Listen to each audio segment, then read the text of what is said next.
प्रेमानंद महाराज जी ऐसे महाराज हैं जिनको आज के समय पे कहा जाता है वो साक्षात कृष्ण के ही अवतार हैं। हमको तो नहीं जान पाए बच्चा, हमको जान जाओगे तो हमारे समान हो जाओगे। वो भले ये नहीं माने, उनके अंदर इतनी ह्यूमिलिटी, वो कहते हैं कि हम तो उनके सेवक हैं। विराट कोहली को अध्यात्म के मार्ग पे किसने चलाना शुरू किया, वो थी उनकी वाइफ अनुष्का। और मैं थैंक्स देना चाहूँगा विराट कोहली का, क्योंकि विराट कोहली के कारण ही हमें नीम करोली बाबा के बारे में पता लगा, हमें पता लगा प्रेमानंद महाराज जी के बारे में, और हमें एक और किताब के बारे में पता चला जिसका नाम है ऑटोबायोग्राफी ऑफ अ योगी, जिसमें एक और सिद्ध पुरुष के बारे में कहा गया था, वो थे महाअवतार बाबा जी। सिद्ध पुरुष होते हैं वो एक साथ 3-4 जगहों पे रह सकते हैं। ऐसी काफ़ी इंसिडेंट हुई है जब नीम करोली बाबा आश्रम में भी दिखे हैं, वो हिमालय में भी दिखे हैं और वो यूएस में भी दिखे हैं। काफ़ी सारे एथिस्ट लोग थे जिन्होंने नीम करोली बाबा को एक्सेप्ट किया है। आपको एक फैक्ट बताता हूँ, क्या आपको पता है इस दुनिया का सबसे ज़्यादा फोटोग्राफ होने वाला इंसान कौन था? वो ओशो थे। ओशो के अकाउंट में, बैंक अकाउंट में 1 रुपया नहीं था, 0। आज की हम बात करते हैं, हम किसी गुरु को देखते हैं तो बहुत महंगे बैग्स लेके जा रहे हैं, किसी गुरु को देखते हैं महंगे गाड़ी में घूम रहे हैं, किसी गुरु को देखते हैं वो चॉपर में जा रहे हैं। उसी समय पे एक गुरु थे जिनके भक्तों ने उन्हें 93 रोल्स रॉयस दिए थे। रोल्स रॉयस का मालिक तक को आना पड़ गया था पूछने के लिए कि भाई साहब मेरे पास इतनी गाड़ियां नहीं है, तुम्हारे पास कहाँ से आ गई, कौन हो तुम? ये ऑरा था ओशो का। ओशो के देह के अंदर 15 दिन के लिए गौतम बुद्ध भी गए। बागेश्वर जी के बारे में अगर हम बात करें हाल फिलहाल में, वो तो बड़ी बड़ी जेट में जा रहे हैं, बड़ी बड़ी गाड़ियों में जा रहे हैं। सदगुरु की अगर मैं बात करूं तो सदगुरु पे कुछ लोगों ने एलिगेशन लगाया कि उनकी वाइफ के मर्डर के पीछे भी सदगुरु का हाथ है। सदगुरु के बारे में, श्री श्री रविशंकर जी के बारे में, बागेश्वर बाबा के बारे में, पोकी बाबा के बारे में, ये सारे ऐसे लोगों के बारे में हम बात करें, उनकी एक्चुअल जर्नी अगर आप जानना चाहते हो तो एक सिंपल मैं आपको बताऊंगा, कमेंट में लिख दो पार्ट 3। हम और भी गुरु के बारे में बात करना चाहते हैं, अभिषेक भाई को वापस से बुलाना चाहते हैं, लेकिन उससे पहले आपको इस चैनल को सब्सक्राइब करना पड़ेगा। 83 से भी ज्यादा परसेंटेज लोग ऐसे हैं जो ये पॉडकास्ट देखते हैं लेकिन मेरे भाई सब्सक्राइब नहीं करते हैं। मेरे लिए डिफिकल्ट हो जाता है इन बड़े बड़े गेस्ट को बुलाना, तो मेरे भाई नीचे दिया हुआ सब्सक्राइब बटन पहले सब्सक्राइब कर लो, और अगर आपको कोई भी वैल्यू मिलती है इस पॉडकास्ट से तो कमेंट में हमें बताइए कि क्या सबसे बड़ी लर्निंग थी। एक और बात, ये पॉडकास्ट के कमेंट में अगर मैक्सिमम लोगों ने पार्ट 4 लिखा तो और भी 4 गुरु है जो बहुत ही ज्यादा पॉपुलर हैं, उनके बारे में भी बात करने वाले हैं। तो नीचे कमेंट सेक्शन में जाके पार्ट 4 भी लिख देना ताकि हम वापस से अभिषेक भाई को बुला सके और भी दूसरे गुरुओं की अनसुनी स्टोरीज को सुन सके। सो अगर हम पिछले 2-3 साल से देखें तो सनातन धर्म बहुत सारी जगह पर फैल रहा है। हर कोई आज की तारीख में सनातन के पीछे जा रहा है, लेकिन आपको पता है ये शुरुआत कहाँ से हुई? आज अगर हम इंडिया में योगीज की और गुरुज की बात करें तो बहुत सारे ऐसे गुरु हैं जिन्होंने ये चीज स्टार्ट की है, और आज के पॉडकास्ट में मैं इसी के बारे में बात करने वाला हूं। भले वो प्रेमानंद स्वामी जी हो, सदगुरु जी हो, नीम करोली बाबा हो, बहुत सारे गुरु के बारे में हम बात करने वाले हैं। और ये सीरीज हम आज से शुरू कर रहे हैं क्योंकि आपके बहुत ही ज़्यादा डिमांड पर हमने फिर से एक बार आपके फेवरेट गेस्ट को बुलाया है, अभिषेक कर sir. So welcome to our podcast Abhishek भाई। लास्ट पॉडकास्ट बहुत ही हमारा वायरल गया, लोगों के हज़ारों कमेंट आए हैं। उनको प्रेमानंद स्वामी जी के बारे में, सदगुरु स्वामी जी के बारे में आपने जो बताया बहुत बहुत अच्छा लगा। तो आज मैं चाहता हूं कि हम उसी डिस्कशन को आगे बढ़ाएं।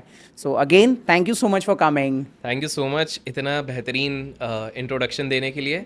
एंड विरल भाई, जैसे कि आपने बिल्कुल सही कहा, जो हमारा सनातन धर्म है वो कहीं ना कहीं खो गया है, मिक्स हो जा रहा है, और कहीं ना कहीं यही सब गुरु हैं जिन्होंने इसकी जो नींव है इसको अभी तक बना के रखा हुआ है, इसको स्प्रेड कर रहे हैं।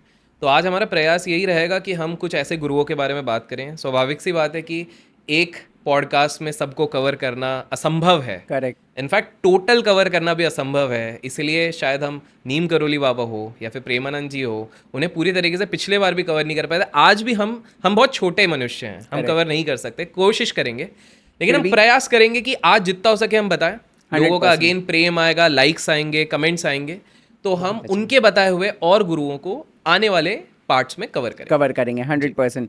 सर मैं चाहता हूं कि हम शुरुआत करें। आज बहुत ही ज़्यादा पॉपुलर, अगर हम इंस्टाग्राम जब भी चालू करें, यूट्यूब जब भी चालू करें, तो विराट कोहली जिनको फॉलो करते हैं, एक तो नीम करोली बाबा, और वहाँ नीम करोली बाबा के यहाँ पर बहुत सारे लोग गए हैं, और दूसरा प्रेमानंद स्वामी जी। मैं ये 2 लोगों के बारे में और थोड़ा डिटेल में जानना चाहता हूँ।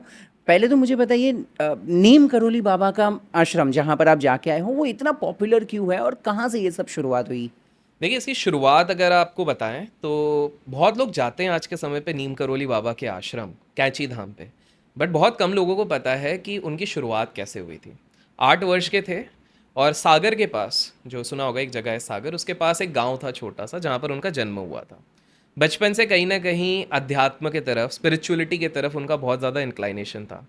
और ऑब्वियस सी बात ही, घर वाले शायद इस चीज़ के लिए इतने ज़्यादा सपोर्टिव नहीं थे, ऑल्दो उनकी फैमिली में भी एक रिलीजियस स्पिरिचुअल सर्कल था। तो वो वहाँ से कुछ समय बाद गुजरात के तरफ निकल गए थे और वहाँ पर कुछ गुरुओं से उनकी भेंट हुई। अब उनकी जब गुरुओं से भेंट हुई तो उस समय पे वो इतने अच्छे शिष्य हो गए थे कि गुरु के जो बाकी शिष्य थे वो थोड़े से जेलस होने लग गए थे कि अरे यार ये क्या है, हमारे गुरुदेव पूरा अटेंशन, जैसे क्लासरूम में नहीं होता कि एक स्टूडेंट जो सबसे ब्राइट होता है तो टीचर का पूरा अटेंशन उसी को जाता है और बाकी सारे दोस्त सोचते हैं कि हम पे क्यों नहीं अटेंशन जा रहा है, तो कुछ इसी प्रकार का था। और नीम करोली बाबा के उसके बाद जब वो बढ़े, उनने सिद्धि हासिल करी। देखिए जितने सिद्ध पुरुष होते हैं उनके पास सिद्धियाँ होती हैं। तो सिद्धियों का जैसे कुछ मैं एग्जाम्पल देता हूँ, आप भी जान के हैरान हो जाएंगे।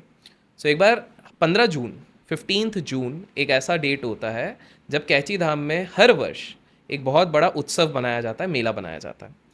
15 जून को हर वर्ष कैची धाम पे नीम करोली बाबा के आश्रम के निकट एक बहुत बड़ा भोग लगता है, सबको खिलाया जाता है, सबको पाचन दिया जाता है। और ये उन्हीं ने ये ट्रेडिशन चालू किया था नीम करोली बाबा का। तो एक बार की बात है जब नीम करोली बाबा ने कहा कि इस प्रकार का आयोजन रखा जाएगा, सब लोग आएंगे हमारे आश्रम में, जो गरीब है वो भी खा के जाएगा, जो अमीर है वो भी खा के जाएगा, हर कोई खा के जाएगा। तो उसके लिए बताया गया कि पूड़ी बनाओ, मालपुआ बनाओ, बिकॉज आप देखेंगे बहुत सारे मंदिरों के आसपास मालपुआ का बड़ा प्रचलन रहता है, पूड़ी मालपुआ इस चीज़ का। तो बिल्कुल बनाया। तो जैसे कि गुरुदेव ने कहा तो सारे शिष्य उसी चीज़ को फॉलो करने लग गए। तो एक काम करने वाला वहाँ पे था, वो थोड़ा टेंशन में आ गया। फिर टेंशन क्या हो गया कि उस वर्ष इतने ज़्यादा लोग आ गए थे कि घी ख़त्म हो गया। अब लोग आ रहे हैं, अब ये भी नहीं कह सकते कि बाबा के दरबार पे आए और आपको खाना नहीं मिलेगा, घी खत्म हो गया, अब कैसे बनाया जाएगा। देखिए ये रिफाइंड ऑयल और ये सारी चीज़ों का तो ट्रेंड आजकल आया है, उस समय पे घी से सारी चीज़ें बनती थी। तो ये व्यक्ति विचलित होके नीम करोली बाबा के पास जाता है। बाबा बड़ा परेशान है। बाबा बोलते क्या हो गया? तो बोला बाबा घी खत्म हो गया है। और उसको भी कहने की इच्छा नहीं थी कि बाबा को क्यों परेशान किया जाए इस छोटी सी बात के लिए। पर बाबा उसको बोलते एक काम कर, बाल्टी ले, पास में जो नदी है, एक बहुत ही पावन नदी है, उधर जा, 2 बाल्टी भर के ला। ये सोचता है बाबा क्या बोल रहे हैं, बढ़िया, मतलब घी की बात कर रहा हूँ, कुछ ऐसा बोलते कि नहीं दुकान जा या कुछ पास वाले किराने, कुछ ऐसा नहीं, बोले 2 बाल्टी पानी भर के ला। तो ये बोलता बाबा घी ख़त्म हो गई है, आपने शायद सुना नहीं। मैंने बोला सब सुन लिया है, तो जाके पानी भर गया। बोलता है वो मन में उसके 10 चीज़ें चलती हैं। वो जाता है, अब वो पानी क्या बाल्टी में नहीं लाता है, वो जो कंटेनर होता है, जो आपने दूध वाले का देखा है ना, वो जिस तरह का कंटेनर होता है बंद करके लाते हैं, तो वो दूध वाले में पूरा कि भाई पानी की कमी ना हो सकता है, बाबा को पानी पीना हो, वो बिल्कुल लाता है। वो लेके आता है बाबा के पास। तो बाबा बोलते हैं, बोले ठीक है अब जाओ खाना बनाओ। बोले बाबा घी कहाँ है? तो बोले घी तो है। और वो कंटेनर का जब ढक्कन खोलता है अंदर घी है। तो ये सिद्ध पुरुषों के पास अलग अलग प्रकार की सिद्धियां होती हैं, तो उसी घी से फिर सबको खिलाया गया। एक और बार ऐसा क्या हुआ था कि बाबा जब प्रयागराज की तरफ गए थे, तो प्रयागराज के तरफ जब जा रहे थे तो उनका एक अगेन भक्त था जो ड्राइव भी कर रहा था। तो बढ़िया गाड़ी लेके जब रात को बाबा बोले कि एक तरफ जाना है, तो बोले ठीक है बाबा, हमारा सौभाग्य है, आपको लेके जाएंगे। जब गाड़ी में बैठ के जा रहे थे तो पेट्रोल ख़त्म हो गया। अब पेट्रोल एक ऐसी जगह पे ख़त्म हुआ है, देखिए जो वो वाला एरिया था वो ऐसा एरिया था जहाँ बहुत सारे झरने, पानी, ये सब बह रहे थे। तो वो बोला बाबा पेट्रोल ख़त्म हो गया है। बोले कोई नहीं, एक काम कर, 2 बॉटल भर पानी और डाल दे। उसने कहा कि बाबा आप क्या कह रहे हैं, गाड़ी ख़राब हो जाएगी, पानी थोड़ी डालते हैं गाड़ी में। बोले तुम डालो, गाड़ी चल जाएगी। उसने जैसे बाबा ने कहा वैसा किया। उस व्यक्ति ने बॉटल से पानी भरा, उसको डाला वहाँ पे, और उसके बाद गाड़ी चलने लग गई, और गाड़ी गई भी और रिटर्न भी आ गई उतने में। सो ये सिद्ध पुरुषों के जो आप कभी सुनते हैं ना कि ये लोग कभी पानी से कुछ और बना देते थे, दिया जला देते, साईं बाबा का जैसे कहते थे, पानी से उनने दिया जला दिया था। तो ये सारे सिद्ध पुरुषों के पास इस तरह की सिद्धियां होती हैं, ये कभी भी दिखाना नहीं चाहते हैं। नीम करोली बाबा, अच्छा देखिए आपने जैसे ये चीज़ कही कि नीम करोली बाबा को बहुत सारे लोग जानने लग गए बिकॉज विराट कोहली आए, बट नीम करोली बाबा उससे पहले भी प्रचलित थे। जैसे आपके शो के माध्यम से मैं कुछ चीज़ें फैक्ट्स क्लियर कर दूँ। स्टीव जॉब्स, एप्पल के मालिक, जब हमारे देश पे आए थे उस समय पे नीम करोली बाबा जीवित नहीं थे, वो समाधि ले चुके थे, ठीक है, पहले चीज़। लेकिन इंटरेस्टिंग चीज़ ये है, जिस दिन स्टीव जॉब्स की मृत्यु हुई थी, जब उनका शव पड़ा था और सब लोग फूल चढ़ा रहे थे, उनके शव के ऊपर किसकी फोटो थी? नीम करोली बाबा की फोटो थी। ये दर्शाता है कि स्टीव जॉब अपने अंतिम क्षणों में भी अपने साथ नीम करोली बाबा का आशीर्वाद लेके जा रहा। एक बार एक और मैं आपको किस्सा सुनाऊंगा, आपके दर्शकों को बड़ा रोमांचक लगेगा। नीम करोली बाबा का एक और किस्सा है, वैसे किस्से तो अनेक है बाबा जी के, एंड अगेन मतलब अनेक है, मतलब काफ़ी सारे लोगों को लगता है रामदास जी ने किताब लिखी थी, उसी किताब में जितने किस्से उतने ही हैं, उससे भी अनगिनत किस्से हैं जो लोग अवश्य अगर बहुत ज़्यादा लाइक्स देंगे, 15-20 हज़ार लाइक्स देते तो हम एज़ यूजुअल 100% अगले वापस पार्ट में करेंगे। उस पर पूरा डिस्कस करेंगे। सो एक बार क्या होता है, एक लेडी रहती है यूएस में, और वो कभी भी भारत नहीं आई होती है, कभी भी, बट उसके स्पिरिचुअलिटी की तरफ इंक्लाइनेशन होता है, और कहीं ना कहीं उसके जो पूर्वज होते हैं, एंसेस्टर्स, ग्रैंडफादर, ग्रेट ग्रैंडफादर, वो कभी इंडिया आए हुए रहते हैं, और वो नीम करोली बाबा के आश्रम भी आए होते हैं। तो कहीं से जैसे लोगों का शौक होता है, जब भी आप कैंची धाम जाते हैं आश्रम जाने के पहले, जैसे कि नॉर्मल हमारे इधर तीर्थ स्थानों में होता है, एक दुकान रहती है, वहाँ पे एक बड़ी सी दुकान है, स्पेसिफिकली शू स्टैंड के पास में है, जहाँ पर कि नीम करोली बाबा की मूर्ति, सारी सारी चीज़ें वहाँ पे मिलती है। तो वहाँ से एक फ़ोटो कभी किसी ज़माने में लेके आए होंगे। तो क्या होता है कि ये लड़की ने बचपन से वो बस फोटो देखी होती है, और एक अचानक सा मतलब उसको हिप्नोटिज्म जैसा लगता है, मतलब बहुत आकर्षित करती है वो चीज़, वो तस्वीर, कि उसको भी नहीं पता ये कौन है क्या है, बट उसको, और उसको हमेशा दिल से एक लगाव रहता है कि ये बाबा है मेरे साथ तो अच्छा। वो उसको ना अपना गुड लक चार्म समझती है कि यार ये जब तक है मेरे साथ तब तक मेरे लिए सब कुछ है। तो जब उसका किडनी का ऑपरेशन होता है तो वो फोटो को अपने टेबल के साइड में रखती है कि भाई मेरा इधर ही। डॉक्टर आते ही बोलते कि भाई आपका तो बड़ा मुश्किल है, स्टोन्स इतने हो गए हैं कि बहुत मुश्किल है, बट कोशिश करते हैं, हम इस तरह से कोशिश करते हैं। बोले ठीक है आप बिल्कुल कीजिए। वो उस समय पे जब लेटी भी रहती तो उसके दिमाग में, दिल में सिर्फ बाबा ही चलते। उसको पता भी नहीं है कौन है, वो कभी भारत नहीं गई है, उसके कभी वार्तालाप नहीं हो, कभी कम्युनिकेशन नहीं हुई है, बट उस केस पे ऑपरेशन होता है, बेड रेस्ट उधर ही हॉस्पिटल में बोलते हैं। 7 दिन बाद अचानक से डॉक्टर अंदर घुसते हैं, मिरेकल मिरेकल। वो अचानक से धीरे से आँख खोलती है, तो बोले क्या हो गया? बोले पता नहीं, इतना क्रिटिकल ऑपरेशन था, इतने आसानी से हो गया, असंभव की चीज़ संभव हो गई है। तो ये बोले ये तो बहुत ही अच्छी चीज़ है। बोले हाँ। फिर डॉक्टर पलट के फिर वापस आते हैं, जस्ट पलटते हैं फिर आते हैं, लेकिन एक चीज़ है, आपके दादाजी आपसे बहुत प्यार करते हैं, रोज़ आपके पास आते थे, जब आप लेटे भी रहते थे बेहोशी की हालत में, एनेस्थीसिया रहता था जब बेहोशी, वो आपके समीप आपके बैठते रहते थे, फिर बाहर चले जाते थे। बोले मेरे तो कोई दादाजी नहीं है, दादाजी कब के गुजर गए। तो डॉक्टर वो फ़ोटो देख के बोलते हैं, बोले लेकिन ये आपके दादाजी नहीं है। बोले नहीं मैं तो उनको जानती नहीं हूँ, पर बचपन से ये फ़ोटो थी तो मैंने। बोले ये तो रोज़ आते थे आपसे मिलने के लिए, यूएस में रोज़ आते थे और आपके माथे पे हाथ फेरते थे, और वो वहाँ से ठीक हो गई। उसके बाद उस लड़की ने जी जान लगा के पता करने की कोशिश करी कि ये कौन है। उसे जैसे ही पता लगा नीम करोली बाबा हैं, तो वो यहाँ पर आई। तो ये बताता है कि जो सिद्ध पुरुष होते हैं वो एक साथ 3-4 जगहों पे रह सकते हैं। ऐसी काफ़ी इंसिडेंट हुई है जब नीम करोली बाबा आश्रम में भी दिखे हैं, वो हिमालय में भी दिखे हैं, और वो यूएस में भी दिखे हैं। वैसे ही एक और किस्सा अगर आप कहें Yes, yes, तो हम please. बिल्कुल बताते हैं। एक बार क्या होता है कि एक व्यक्ति आता है भारत में, बाबा के पास आके बोलता है, बाबा बाबा मेरे को तो हृदय रोग हो गया है, और अब मैं जी नहीं पाऊँगा, मेरे को हार्ट प्रॉब्लम हो गई, जी नहीं पाऊँगा, डॉक्टर ने बोला है अब मैं जी नहीं सकता हूँ। तो बोले तुम ध्यान रखो अपना। बोले नहीं, अब इस स्टेज पे पहुँच गया है, प्लस उनको कुछ दूसरी एलिमेंट्स थी कि बोले और 5-6 महीने हैं, बट बाबा मेरी बड़ी इच्छा थी कि मैं अपने परिवार के साथ रहूं, मैं कभी इसके साथ करूं। बोले डॉक्टर ने क्या बोला है? तो डॉक्टर ने बोला है, बोले तुमको हार्ट प्रॉब्लम तो है लेकिन साथ में डायबिटीज़ भी है, जो बहुत डेडली कॉम्बिनेशन हो गया।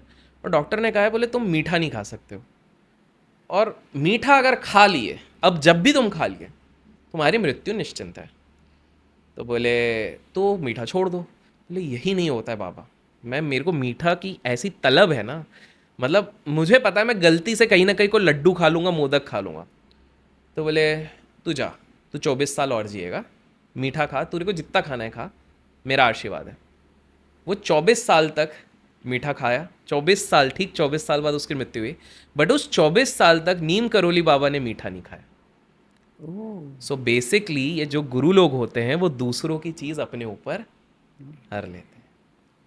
सो नीम करोली बाबा के मतलब जैसे मैंने आपको स्टार्टिंग में भी कहा इतने किस्से हैं, कितने अनगिनत किस्से हैं। वहाँ पर जब मैं गया था तो वहाँ पे एक पास में समीप में जो हनुमान मंदिर है, जहाँ पर जैसे जस्ट बिकॉज हनुमान मंदिर की भी बात करी, बहुत कम लोग, हर लोग सिर्फ सोशल मीडिया का क्रेज देख के नीम करोली बाबा पहुँच गए हैं। आपको पता है नीम करोली बाबा का अगर हाथ कैंची धाम पे नहीं होता तो वो आश्रम कभी बन ही नहीं पाता। बेसिकली क्या हुआ था, जब पहली बार नीम करोली बाबा आए तो वो कैंची धाम में नहीं आए थे, वो उसके पहले आए थे। तो यार बहुत कम लोगों को ये पता है जो आज के समय पे कैंची धाम जा रहे हैं कि अगर नीम करोली बाबा का आशीर्वाद उधर होता नहीं, आज कभी भी वो आश्रम ही नहीं बनता।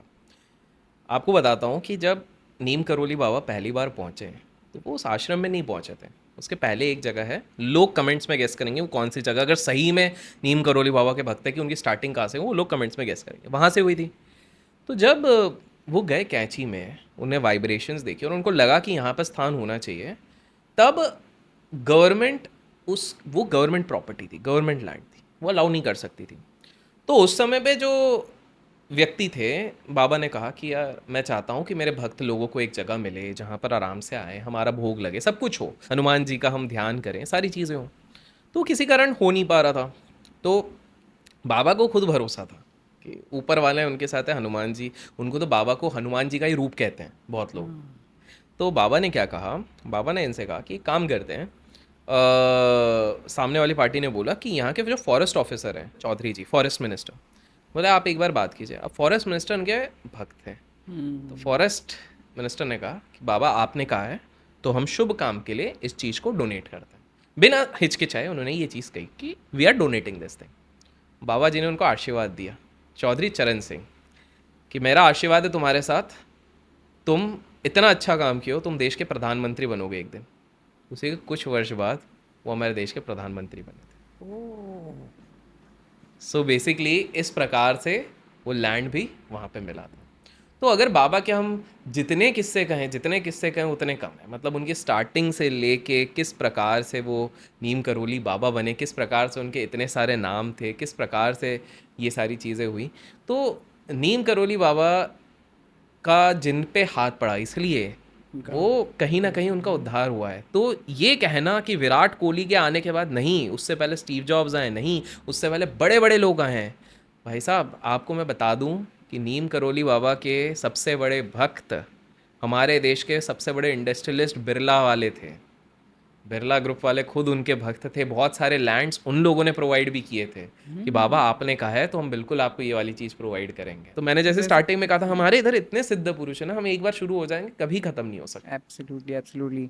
और same way like you know, अगर मैं जस्ट अभी मार्च महीने में अगर मैं बात करूँ तो प्रेमानंद स्वामी जी से मिलने का मुझे मौका मिला था। आप कभी मिले हो उनसे? मुझे मिलना है बट मैं मिला नहीं हूँ, इन पर्सन नहीं मिला हूँ। बट हाँ उनके जो काफ़ी चाहने वाले हैं, जो उनके काफ़ी समीप भी किसी समय पर रहे, उनसे मेरी मुलाकात हुई है। तो जब वो किस्से बताते हैं तो अभी तो इंस्टाग्राम और यूट्यूब पे तो कितनी रील्स, मतलब आप जस्ट ओपन करो और मुझे ऑनेस्टली उनकी बातें बहुत ज़्यादा कनेक्ट करती है। जब वो बात करते हैं ऐसा लगता है यार पर्सनली वो मेरे से ही बात कर रहे हैं। कभी कभी तो लगता है यार उनको कैसे पता चल रहा है कि यार मेरे मन में ये चल रहा है।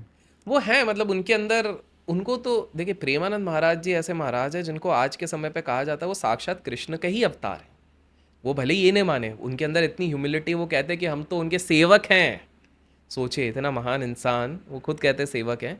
लेकिन काफ़ी सारे लोगों का कहना है कि वो तो खुद ही साक्षात कृष्ण है। कलयुग में अगर देखा जाए तो देखिए, इसको ना मैं कहूँगा कि काफ़ी सारे लोग सिद्ध पुरुषों पे सवाल उठाते हैं, सनातन धर्म पे सवाल उठाते हैं। आप इसको इस तरह से देखिए ना कि जब श्री कृष्ण उस समय पे होंगे, एग्जाम्पल लेते हैं जहाँ ना सोशल मीडिया था, ना न्यूज़पेपर था, ना वो था, कुछ भी नहीं था, उस समय पे भी क्या सभी लोगों को पता था वो भगवान है? नहीं पता था ना।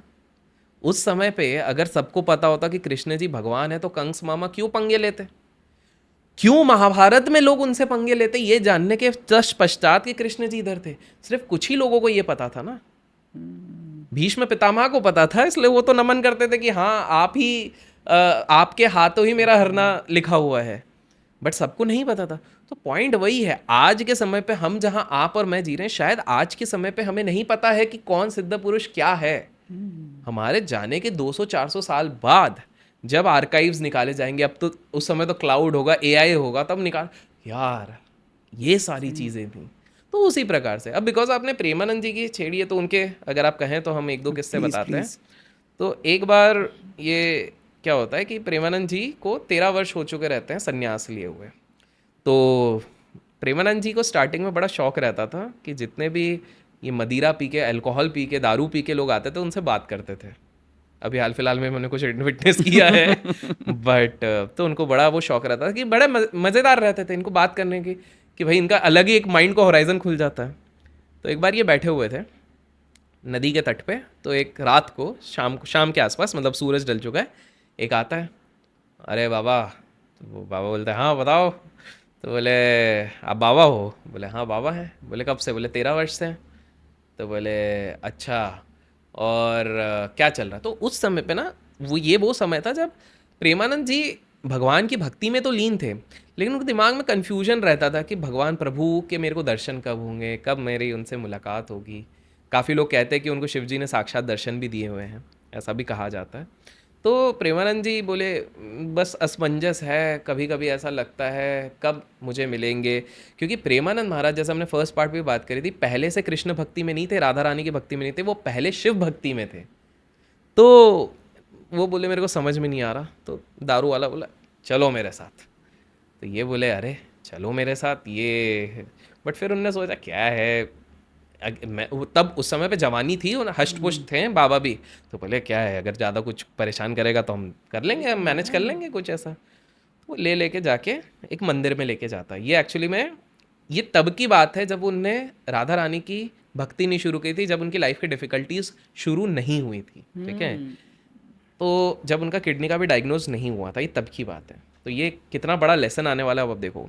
तो ये मदिरा पीने वाला, दारू पीने वाला व्यक्ति प्रेमानंद महाराज जी को लेके जाता है एक मंदिर में, और वो मंदिर में जाके बोलता है क्या दिख रहा है?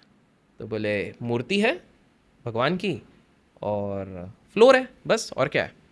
बोले मूर्ति किससे बनी है? बोले मार्बल से। बोले फ्लोर किससे बना है? बोले मार्बल से। बोले एक बात देखी बाबा आपने? बोले क्या? बोले जो मूर्ति भी बनी है मार्बल से, उसको ठोक के कारीगर ने अपने हिसाब से प्रॉपर शेप दिया और वो टूट भी गई प्रॉपर आराम से, जिस ढांचे में डालना, आंख वैसी बनी, नाक बनी वैसे। बोले बिल्कुल।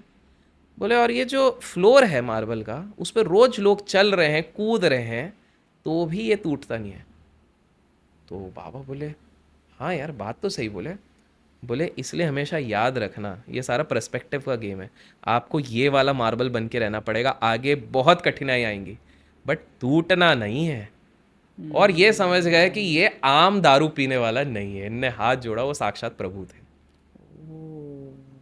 सो प्रेमानंद जी को प्रभु वो लेसन देने आए थे, जिसके बाद उनका वो जर्नी शुरू हुआ। अब वो प्रॉब्लम्स कैसे शुरू हुई, अब ये देखिए। जब हमने लास्ट पार्ट में बात करी है, सोचिए इतने बड़े संत जिनका किडनी का डायलिसिस चलता है, वो जब डॉक्टर्स ने अपने हाथ टेक दिए कि भाई अब आपको कोई नहीं बचा सकता, वो तो भी जी में, तो वो जब वृंदावन पहुंचे थे, तो वो जहाँ पर रुक रहे थे, तो वहाँ पे जो आश्रम के ओनर थे वो आके बोले बाबा क्षमा कीजिएगा, 15 दिन से ज़्यादा आप यहाँ पे नहीं रुक सकते। वो बोले क्यों? बोले आपका जो किडनी का इशू है ना, उसमें बहुत खर्चा होगा और हमको आश्रम भी मेंटेन करना है, बाकी बाबाओं को भी देखना है, सब देखना है, तो क्षमा कीजिएगा, नहीं हो सकता, अब तो आप भगवान भरोसे हैं। तो इन्होंने कहा जब मैं भगवान भरोसे ही हूँ तो 15 दिन भी क्यों रुकूंगा, 15 सेकंड भी नहीं रुकूंगा।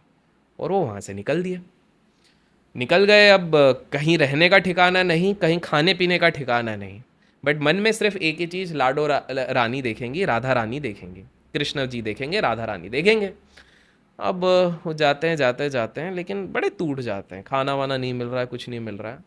तो एक दिन वही अगले दिन एक टीला चढ़ते हैं, मतलब एक माउंटेन हिल टाइप का टीला चढ़ते हैं, जो कि एकदम उस एरिया में है जहाँ पर केवल सन्यासी लोग ही रहते हैं, बाबा लोग ही रहते हैं, कोई फैमिली नहीं रहती, कोई बच्चा नहीं रहता।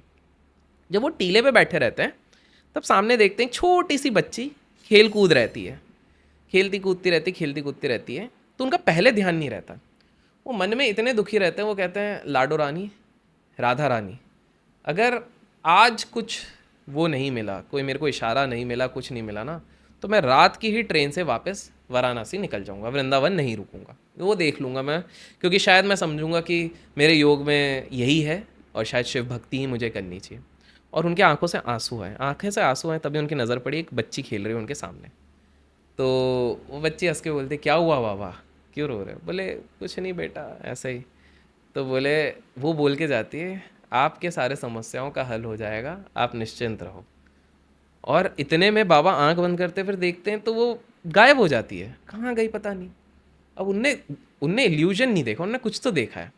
वो नीचे चल के आते हैं तो उधर 3-4 बाबा लोग दिखते हैं, साधु वेशभूषा में, ऋषि लोग रहते हैं। उनसे पूछते हैं कि बाबा, यहाँ पर एक बच्ची खेल रही थी, क्या आपने उनको देखा है?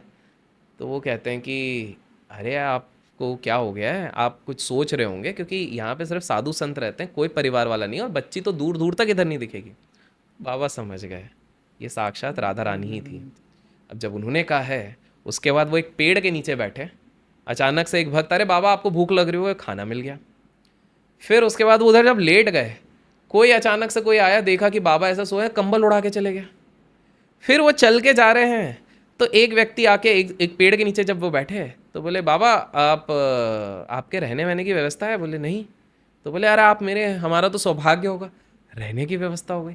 और एक एक एक एक करके, जस्ट बिकॉज उनने राधा रानी का नाम लिया, श्री कृष्ण का नाम लिया, सारी चीज़ें उनके समक्ष आ गई। तो जो उन्हें सोचा भी नहीं, एक एक एक एक एक एक करके ये सारी चीज़ें आ गई।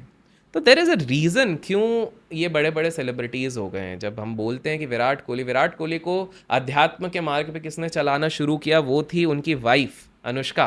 अनुष्का ने जब देखा कि क्या है हमारा सनातन धर्म, तब उन्होंने जब विराट कोहली को बताया तो विराट कोहली इस प्रकार से आए। और मैं थैंक्स देना चाहूँगा विराट कोहली का, क्योंकि विराट कोहली के कारण ही हमें नीम करोली बाबा के बारे में पता लगा, हमें पता लगा प्रेमानंद महाराज जी के बारे में, और हमें एक और किताब के बारे में पता चला जिसका नाम है ऑटोबायोग्राफी ऑफ ए योगी, जिसमें एक और सिद्ध पुरुष के बारे में कहा गया था, वो थे महाअवतार बाबा जी। मुझे नहीं पता इनके बारे में। अच्छा, नहीं पता? आपके काफ़ी यूजर्स को भी नहीं पता होगा, लेकिन मैं आपको बता दूं, महाअवतार बाबा जी सारे बाबाओं के बाबा हैं। एक हमारी सृष्टि में एक ऐसे बाबा हैं जिनकी उम्र 5000 वर्ष से ज़्यादा है। 5000 वर्ष से ज़्यादा वो फिजिकल बॉडी में रहते हैं, जिसकी एज देखने पे लगेगा 25 ईयर ओल्ड। आपसे और मुझसे 15-20 साल यंग दिखेंगे। ये है महाअवतार बाबा जी। अगर आप बोलेंगे तो थोड़ा सा हम अरे प्लीज बताते प्लीज हैं प्लीज, इसके मैं तो बारे में। एक्साइटेड हूँ सुनने। सो देखिए क्या होता है, पहले इसको हम समझते हैं महाअवतार बाबा जी की कहानी किस प्रकार से शुरुआत हुई थी। हल्के से मैं संक्षेप में बताऊंगा। तो ये महाअवतार बाबा जी साउथ में इनका बर्थ हुआ था, और तमिलनाडु में इनका जन्म हुआ, प्रीस्ट के यहाँ पे, साधु के घर पे। बचपन से ही वही वैसा ही माहौल था।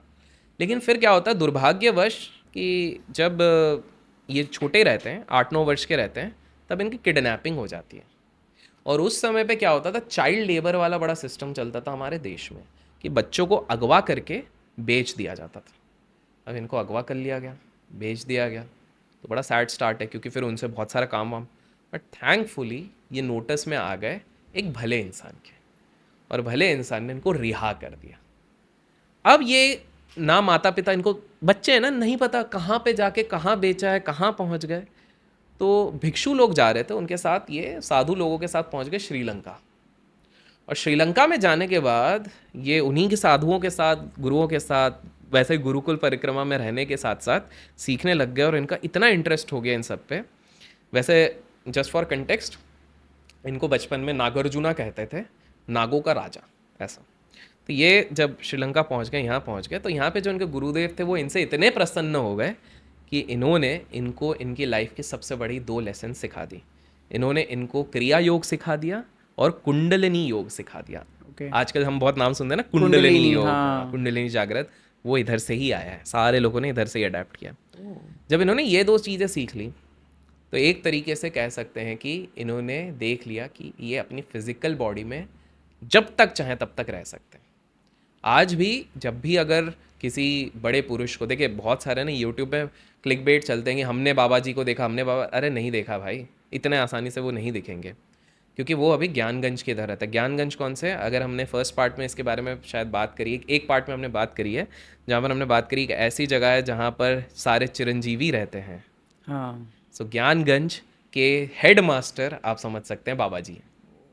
सो बाबा जी का क्या है कि बाबा जी को वही व्यक्ति देख सकते हैं जो मन से एकदम साफ हैं, जो भक्ति में लीन है, जो नॉनवेज नहीं खाते हैं, जो पूरी तरीके से स्पिरिचुअल हैं, जो जिसके मन में ना क्रोध है, ना मोह है, ना माया है, इसी प्रकार के व्यक्ति बाबा जी को पा सकते हैं। आपको जान के हैरान होगी, महाअवतार बाबा जी के सबसे बड़े भक्त रजनीकांत जी खुद हैं। उनके घर पे एक फ़ोटो भी है। इनफैक्ट 2012 या 13 में रजनीकांत ने एक मूवी भी निकाली थी जो बाबा जी को ही डेडिकेटेड थी। लोग गेस करेंगे कमेंट्स में उस मूवी का नाम क्या है। तो इस तरह से रजनीकांत हैं, काजोल हैं, बहुत बड़े बड़े जूही चावला हैं, ये सब बाबा जी के ही भक्त हैं। इनफैक्ट एक पर्वत है, द्रोणागिरी पर्वत है, बहुत मुश्किल की चढ़ाई है। लोग कहते हैं कि बाबा जी को वहीं पे सबसे ज़्यादा स्पॉट करा किया जाता गया है। तो रजनीकांत भी उधर गए हैं और उसी के पास में रजनीकांत ने अपनी कुटिया भी बनाई हुई है थोड़ा दूर पे, जहाँ पर वो ओकेजनली जाते भी रहते हैं। सो ये चीज़ है। अब महाअवतार बाबा जी का क्या हुआ था, मैं अब अभी तक चमत्कार नहीं है। देखिए क्या होता है कि हमारे देश में चमत्कार कोई नमस्कार किया जाता है, यस। तो बताया जाए कि अगर आप कहते हैं तो हम बताते हैं किस प्रकार से। तो एक बार क्या होता है, एक व्यक्ति होते हैं जिनका जो क्लर्क रहते हैं, लहरी जी उनका नाम है। तो उनकी जो पोस्टिंग हुई रहती है, तो उसके बाद उनका शिफ्ट ट्रांसफ़र चलता रहता है। ये कॉलोनियल रूल की बात कर रहा हूँ, ब्रिटिशर्स के टाइम की। तो एक बार ये शाम को घूमने निकलते हैं, पहाड़ के ऊपर से अचानक से उनको आवाज़ सुनाई देती है, गंगाधर गंगाधर, इस प्रकार से। तो ये बोलते हैं यार मेरा नाम तो लहरी है, गंगाधर, बट किसी तरह से सम्मोहित हो रहे थे। तो ये माइंड से वो सोच के वहाँ पे चलते गए। वहाँ पे एक बाबा दिखे। वो बाबा दिख रहे थे सिद्ध पुरुष है, लेकिन काफ़ी यंग, एकदम लंबे बाल, 25 वर्ष की आयु, एकदम लंबे बाल, 25 वर्ष की आयु। तो कहीं ना कहीं बोले कि चलिए कुछ होगा। तो बाबा बोलते हैं कि तुम आ गए? तो बोले हाँ, लेकिन मैं तो क्लर्क हूँ। तो इंग्लिश में बाबा कहते हैं कि the office was made for you, not you for the office. तो ये पहले अब हैरान हो गए कि बाबा इतने पहाड़ पे पढ़े लिखे लग नहीं रहे, इंग्लिश में कैसे बोल दिए। तो बोले बाबा कैसे, क्या है? तो बोले तुम्हारा अध्यात्म की तरफ, स्पिरिचुअलिटी की तरफ इंक्लाइनेशन होता है? बोले हाँ।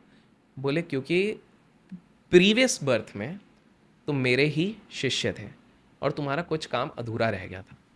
तो वो मानने को तैयार नहीं। तो बाबा फोरहेड पे उंगली रखते हैं और उनको अपना पास्ट लाइफ याद आ जाता है, जब वो गंगाधर थे, जो वो बाबा के ही अंडर थे और वो सिद्धि हासिल कर रहे थे। और ये सारा पूरा महिमा बाबा ने ही रचा था कि जब तुम्हारी बॉडी उतनी यूज टू हो जाएगी तभी मैं बुलाऊंगा। तो वो तो रो के बोलते हैं बाबा इतने वर्षों से मैं आपसे वंचित रहा, अब तो मुझे अपने इसमें ले लो। तो वो कहते हैं कि नहीं, ये संभव नहीं है, तुम एक काम करो, मैं सुबह तुमको दीक्षा दूंगा, तुम अभी जाके सो जाओ, अंदर ही गुफा में सो जाओ, मैं तुम्हारे लिए अरेंज कर देता हूँ। तो एक चद्दर डाल के वो सो जाते हैं। अब जब वो सोए हुए रहते हैं, मध्य रात्रि, मतलब इसको भोर भोर कह सकते हैं, जब ब्रह्म मुहूर्त कहते हैं, तब अचानक से एक और इंसान आते हैं, उनको उठाते हैं, उठो उठो उठो। वो उठते हैं, बोले अरे आप कौन? ले अरे चलो बाबा ने तुमको बुलाया। अब वो जैसे ही गुफा के बाहर कदम रखते हैं तो बाहर सब कुछ गोल्डन हो चुका रहता है और महल बन गया होता है, स्वर्ण महल, एकदम हीरे जवाहरात मोती, मतलब अरब लोग भी फेल हो जाए इतना सोना, इतना सोना, दुनिया का रिचेस्ट इंसान फेल हो जाए, सब कुछ सोने का ग्लास, सोने की थाली, सोना चांदी, मतलब बिल्कुल आकर्षित चमकदार। और ये बिल्कुल मतलब उधर से निकलने का किसी की इच्छा ही नहीं हो, इतनी बड़े राजमहल जैसा। तो और उसके बाद एक बहुत बड़ी राजगद्दी पे बाबा जी बैठे रहते हैं। तो ये बोलते हैं बाबा जी ये तो मतलब कितना सुंदर है, सुनहरा है, ये क्या था? तो बाबा जी याद दिलाते हैं कि गंगाधर की लास्ट जन्म में इच्छा थी कि वह जीवन में एक बार स्वर्ण महल जैसी जगह पर रुके। इसी चक्कर में उनकी सिद्धि रुकी हुई थी, क्योंकि उनका एक चीज़ मैनिफेस्ट नहीं हुआ था। तो बाबा ने वो कराया, उसके बाद उनको क्रिया योगा सिखाया, कुंडलिनी सिखाई, और उसके बाद उनने कहा बाबा अपने पास रखो। बोले नहीं, तुमको इस चीज़ को पूरे दुनिया भर में प्रीच करना है, इसलिए मैं तुमको छोड़ रहा हूँ। दूसरी बार बाबा जी ने, एक युक्तेश्वर बाबा हैं, उनको ये चीज़ दर्शन दिए थे। तो जैसे हमने लास्ट टाइम कुंभ मेला की बात करी थी, हाँ, काफ़ी वर्षों पहले जब प्रयागराज में फिर कुंभ मेला हुआ था, आप सोचो कितने सालों पहले, तब उस समय पे युक्तेश्वर महाराज वहाँ पर गए थे, क्योंकि कुंभ के मेले में ना बड़े बड़े सिद्ध पुरुष, नागा महाराज, सारे लोग आते रहते हैं, शिव भक्त आते हैं, काफ़ी लोग आते हैं। तो एक पेड़ के नीचे उन्होंने देखा एक बाबा बैठे हैं और 4-5 लोग उनके आसपास बैठे हैं। तब जब जाके उन्होंने से आशीर्वाद लिया था, तब उनको पता लगा था कि अरे ये तो खुद बाबा जी थे, और बाबा जी ने इनको भी कहा था कि अब तुम स्प्रेड करोगे। लेकिन एक चीज़, अब शॉकिंग चीज़ आपको बताता हूँ, interested? Yes yes yes, very excited. So Ramanand Sagar ji के रामायण के बारे में तो आपने सुना ही होगा, यस। करेक्ट? वो कभी रामायण बनाने ही नहीं वाले थे, ये महाअवतार बाबा जी के कारण रामायण बनी है। अब मैं बताता हूँ। सो रामानंद सागर जी एक बार अपनी एक मूवी की शूटिंग कर रहे रहते हैं। तो वो जब मूवी की शूटिंग कर रहे होते हैं तो उस समय पे उनको दिखता है, एक मंदिर के पास शूटिंग करते हैं मूवी की, तो पास में कुछ बाबा लोग बैठे रहते हैं। तो वो जाते हैं, वो उधर जाके बैठ जाते हैं और सारे पांचों बाबा लोग बिल्कुल अपना जो भी ध्यान कर रहे हैं उसी में लगे हुए हैं और आंखें खोल के भी एक दूसरे से बात कर रहे हैं। और वो कहीं ना कहीं जो बीच में सेंटर वाले मेन जो बाबा थे उनको बहुत देख के वो अट्रैक्ट होते हैं बहुत ज़्यादा। तो बाबा उसको बुलाते हैं, रामानंद जी को बुलाते हैं, आशीर्वाद सर पे रखते हैं, जाओ। उनको भी कुछ समझ में नहीं आया, वो निकल गए। काफ़ी साल बीत गए, मतलब ऑलमोस्ट 12-15 साल बीत गए। रामानंद जी अपनी एक और मूवी की शूटिंग एक दूसरे लोकेशन पे कर रहे थे और वो शूटिंग करते करते अचानक से, बारिश का मौसम भी नहीं था और ज़ोरदार बारिश होने लग गई। तो बारिश हो गई और वो बहुत रिमोट लोकेशन पे, एक गांव, एक जंगल के इधर कर रहे थे। तो दूर में एक कुटिया थी, तो उनने अपने स्पॉट बॉय को भेजा, अरे कुटिया में कोई महाराज होंगे, उनसे जाके आप एक बार प्लीज़ पूछ लो, हम सबको, मतलब 12 लोगों का क्रू है, एटलीस्ट अपन वहाँ 12 लोग प्लस एक्टर एक्ट्रेसेस हैं, थोड़ा जब तक बारिश हो रही है तब तक रुकने मिल जाए तो अच्छा रहेगा। और 12 लोगों का दिल बड़ा होता है। तो बाबा अंदर बैठे हैं, क्रू मेंबर गया, बोले बाबा बाबा हमारे मूवी की शूटिंग हो रही है, आप अंदर बैठो। बाबा गुस्से में, क्रोधित, बोले नहीं बिल्कुल नहीं, ये हमारी जगह है। बोला बाबा प्लीज़ प्लीज़ आप कर दो ना, हमारे जो डायरेक्टर साहब है रामानंद सागर जी, तो उनको रुकना है। तो वो नाम सुन के अचानक से उनका एटीट्यूड ही बदल गया, एकदम सॉफ्ट। जो पूरे गुस्से में थे, क्रोध में, वो एकदम सॉफ्ट। बोले अच्छा ठीक है आओ। सबको अंदर बुलाया, बाबा ने सबको काढ़ा पिलाया, खीर खिलाई, बिठाया। और स्पॉट बॉय ने बताया था डायरेक्टर को, पहले तो बड़े गुस्से थे आपका नाम सुन के। तो ये बाबा के पास गए क्योंकि रामानंद सागर जी को स्पिरिचुअलिटी में इंटरेस्ट तो था। तो बाबा उनको बोले, मतलब इससे पहले को वो बोलते हैं, बोले तुमको याद है आज से 15-16 साल पहले जब तुम एक मूवी की शूटिंग कर रहे थे, तब एक बाबाओं का गुट बैठा हुआ था, तुम उनके पास गए थे और तुमको आशीर्वाद मिला था। तो वो हैरान, बाबा मेरे को तो खुद को याद नहीं था, वो तो आपने याद दिलाया तो याद आया, पर कैसे?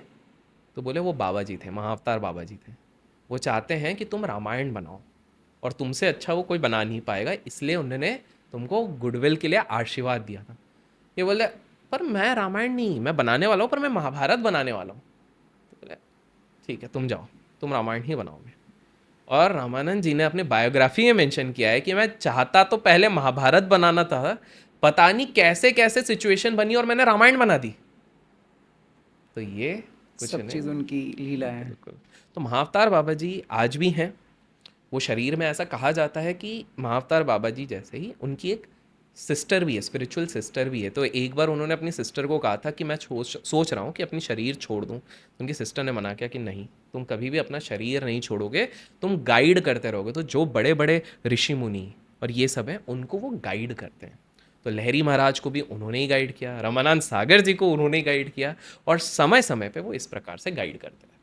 अमेजिंग अमेजिंग, मुझे ऑनेस्टली स्पीकिंग मुझे नहीं पता था इनके बारे में। तो आप अगले बार जब भी कोई व्यक्ति ऑटोबायोग्राफी ऑफ ए योगी की बात करेगा, क्योंकि उनके लास्ट जो ऑफिशियल रिकॉर्ड में जिनको उन्होंने एनलाइटन किया था वो योगानंद जी ही थे, जिन्होंने वो किताब लिखी है। तो इसलिए आप जब भी इस किताब का जिक्र सुनते हैं, ऑटोबायोग्राफी ऑफ अ योगी, जो योगानंद परमहंस योगानंद जी ने लिखा हुआ है, ये खुद एनलाइटन हुए थे महाअवतार बाबा जी द्वारा। और इसी किताब के बारे में विराट कोहली अपने इंटरव्यूज़ में बात करते हैं।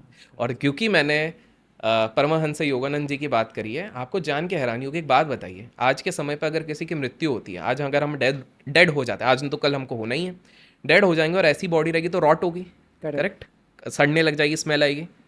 25 दिन तक उनकी बॉडी से फ्रैगनेंस आई थी। ऐसे होते हैं। प्रॉब्लम क्या है कि हमारे देश में स्यूडो इंटेलेक्चुअल सनातन धर्म को मानने को ही तैयार नहीं होते। साइंस यहाँ पर क्वांटम फिजिक्स खुद कहता है कि भाई साहब everything is energy, everything is connected to a supreme being, लेकिन मानते ही नहीं है। हमारे सारे धर्म, विरल भाई, ये हम सिर्फ सनातन की बात नहीं कर रहे हैं, अगर आप हर तरफ से देखेंगे कहीं ना कहीं कनेक्टिंग पॉइंट सेम ही होता है। इवन अगर मैं छोटे से संक्षेप में बताऊं, हमारे जो जैन भाई लोग देख रहे होंगे, भाई बहन देख रहे होंगे, उनका भी धर्म क्या बताता है। जैन संप्रदाय कहती है कि उनकी 3 मूल चीज़ें होती हैं। अनेकतावाद होती है, फिर उसके बाद नए होती है और होती है सत्यवाद। अनेकतावाद क्या कहती है कि किसी भी चीज़ को देखने के मल्टीपल पर्सपेक्टिव्स होते हैं, एक पर्सपेक्टिव नहीं हो सकता। करेक्ट। फॉर एग्जाम्पल, अगर आप कहते हो, अभी बैठ के कहते हो कि यार मेरे सामने एक माइक है, वो आपका पर्सपेक्टिव है।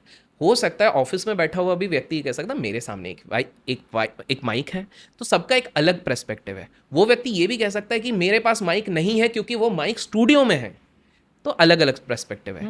नए नए का सिद्धांत कहता है कि आपका क्या विजन है, आपका क्या पर्सपेक्टिव है। और उसके बाद होता है सत्यवाद। सत्यवाद मतलब इसलिए हमेशा शायद लगा दो, बिकॉज एब्सोल्यूट ट्रूथ किसी को भी नहीं पता है, इसलिए हमेशा एक शायद लगा दो। क्योंकि आप उससे जब डिबेट करो, हो सकता है वो किसी और माइक की बात कर रहा है, आप किसी और माइक की बात कर रहे हो। लाइक वाइज जैन संप्रदाय बात करती है कि एक जीव होता है, एक निजीव होता है। जीव मतलब जिसमें लाइफ होती है, निजीव जिसमें लाइफ नहीं होती है, लाइफलेस नहीं होती है। उनका आत्मा का कंसेप्ट क्या कहता है कि जिस प्रकार की जीव की बॉडी होती है उसी प्रकार की उसकी आत्मा होती है। और वो आत्मा में दो बाइफर्केशन करते हैं कि एक होती है परम आत्मा होती है, मतलब सुप्रीम आत्मा। लैक ऑफ अंडरस्टैंडिंग के लिए मैं बता रहा हूँ कि एक बहुत सुप्रीम पावर वाली आत्मा होती है, और एक होती है जो नॉर्मल आत्मा होती है। और जैन संप्रदाय में भी यही कहते हैं कि मेडिटेशन इज द वे, ध्यान वो तरीका होता है जिससे आप आत्मा से कनेक्ट होते हो, सुप्रीम पावर से कनेक्ट होते हो। सो आप मोटा मोटी जैनिज्म, बुद्धिज्म, कोई सा भी प्रेमानंद जी की भी आप सिद्धांत ले लीजिए, नीम करोली बाबा के सिद्धांत, महाअवतार बाबा जी के सिद्धांत, सब कहीं ना कहीं कनेक्ट मोटा मोटी एक ही चीज़ पे होते हैं। लेकिन क्या होता है जो एक्सट्रीम, देखिए आपको मैं बता दूं कि काफ़ी सारे एथिस्ट लोग थे जिन्होंने नीम करोली बाबा को एक्सेप्ट किया है। तो आप समझिए कितनी ज़्यादा प्रबल शक्तियां हैं ये सब, जिनको हम सबका नमन है। Absolutely, absolutely sir. ऐसे ही एक और सिद्ध पुरुष है जो बहुत ज़्यादा कंट्रोवर्सी में रहते हैं जिनके बारे में लोग बहुत बहुत नेगेटिव भी बोलते हैं, लेकिन आजकल रील्स के वजह से वो बहुत पॉपुलर हो रहे हैं। बहुत लोग नेगेटिव बोलते हैं क्योंकि वो सेक्स के गुरु माने जाते समझ गए। हैं, या कार के बहुत शौकीन माने जाते हैं। तो क्या सच में उनको कार और ये तो सेक्स और देखिए, ये सारी चीज़ें? आप ओशो की बात कर रहे हैं। Yes yes yes. Rajneesh Osho Bhagwan, yes. एक ही पहलू अनेक नाम। मैं बता दूं कि ओशो के पास 93 रोल्स रॉयस थी, लेकिन ओशो के पास इम्फाला भी थी जब वो मुंबई में थे, जब जो उस समय की सबसे बढ़िया गाड़ी थी। तो ओशो ऐसे नहीं थे कि उनके पास सिर्फ रजनीशपुरम, यूएस में जाने के बाद ही उनके पास 93 रोल्स रॉयस थी। वो जब भारत में भी थे तब भी वो बेस्ट ड्राइव करते थे। आपको ये समझना पड़ेगा कि ओशो के पास 93 रोल्स रॉयस क्यों थी, क्योंकि उनके पास 365 रोल्स रॉयस नहीं थी। उनके जो भक्त थे वो चाहते थे कि उनके पास हर दिन की एक गाड़ी होनी चाहिए। उनके आश्रम में इन लोगों ने अलग अलग तरीके के पेंट किए हुए थे इन गाड़ियों को। तो बेसिकली ओशो के अकाउंट में, बैंक अकाउंट में 1 रुपया नहीं था, जीरो। आखिरी समय पे जब ओशो के अकाउंट में रुपए थे वो जब प्रोफेसर थे, उसके बाद कभी नहीं था। पर लोगों ने क्या सोचा कि ओशो ने ये सारी चीजें खरीदी, नहीं, उनके जो भक्त थे उन्होंने ये रोल्स रॉयस उनको गिफ्ट करी। अब आप एक चीज देखो, आज के समय पे इतने सारे गुरु हैं, इतने सारे, काफी सारे तो सॉरी टू से बट पाखंड करते हैं। वो पाखंड करने वाले, कोई घूम रहा है मर्सिडीज में, कोई घूम रहा है इस चीज में, वो तो भक्तों के पैसों से, खुद के उनके बैंक अकाउंट से। वहां पर एक व्यक्ति है, सोचो असली हीरो कौन था, असली गुरु कौन था।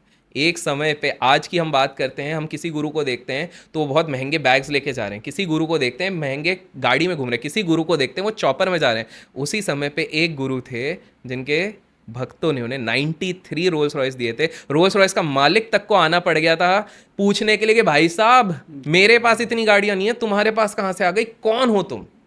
ये ऑरा था ओशो का। ओशो ऐसे फिगर थे, जब ना सोशल मीडिया था ना कुछ था, लोगों को पता चलता था ना ओशो आ रहे हैं, लाखों की भीड़ वहीं पे लग जाती थी। Yes. इस तरह का स्टेटस था। आपको मैं बता दूं, Osho was the first person. उस समय पे कोई भी गुरुदेव चार्ज नहीं करते थे। ओशो के सेशंस अटेंड करने के लिए लोग 1 पैसा 2 पैसा दे के जाते थे। अब लोग बोलेंगे कमर्शियल नहीं है, नहीं, क्योंकि ओशो ने एक बात समझाई थी जो आप और मैं भी एग्री करेंगे, जब तक हम किसी को पैसा नहीं देते किसी चीज़ के लिए, तब तक हम उसको सीरियसली नहीं लेते। Yes. तो वो एक प्रोग्रेसिव थिंकिंग के साथ आज की पीढ़ी को सिखाने आए थे। आपको एक किस्सा बताता हूँ, बहुत कम लोगों को पता होगा, जानना चाहते हैं? ओशो के बचपन के किस्सा बताता हूँ। तो ओशो जब छोटे थे, डिबेट में उनको कोई हरा ही नहीं सकता। डिबेट में, वैसे एक और गुरु थे जिनने सनातन धर्म को रखा, उनको कोई नहीं हरा सकता था, लेकिन मॉडर्न टाइम में अगर हम बात करते हैं, तो ओशो को डिबेट में कोई हरा नहीं सकता था।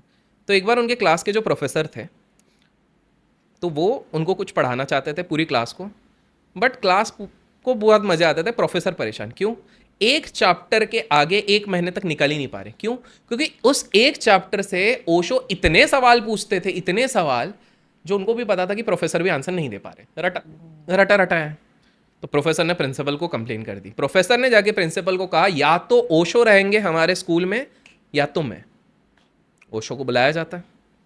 प्रिंसिपल बोलते हैं, यार देखो ओशो, मुझे पता है तुम सही हो, मैं मानता हूँ, बट यार वो प्रोफेसर है, उसकी डिमांड है, सारे बच्चे पढ़ना चाहते हैं, मतलब टीचर पेरेंट्स भेज रहे हैं उसके लिए, तो यार मैं उसको नहीं निकाल सकता हूँ, तो तुमको मुझे सस्पेंड करना पड़ेगा।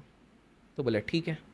और लाइन एक बोलते हैं, और वैसे भी तुम मेरे किस काम के? तो बोले सर देखो, सस्पेंड कर रहे हो ठीक है, मैं जीत रहा हूँ ये भी आप एक्सेप्ट, ठीक है, मैं किस काम को, ऐसा मत बोलो, तो स्कूल की बात है। तो बोले हाँ ठीक है, सस्पेंड हो गए, निकल गए, जो भी है। अब फास्ट फॉरवर्ड चलते हैं।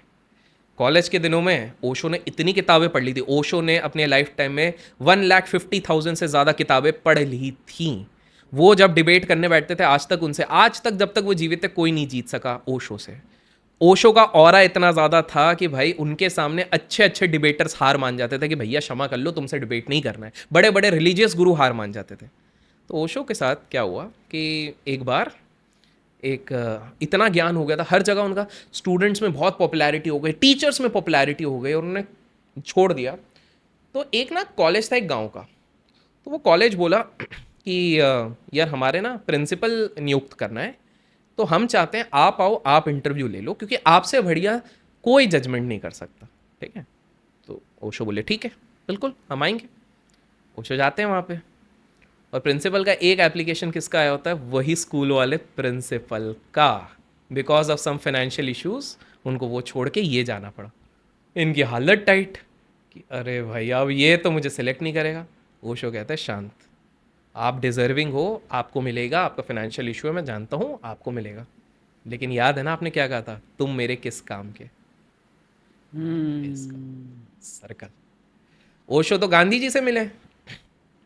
लोग कहते हैं कि गांधी जी की वो निंदा करते, नहीं, गांधी जी के कुछ प्रैक्टिसेस की।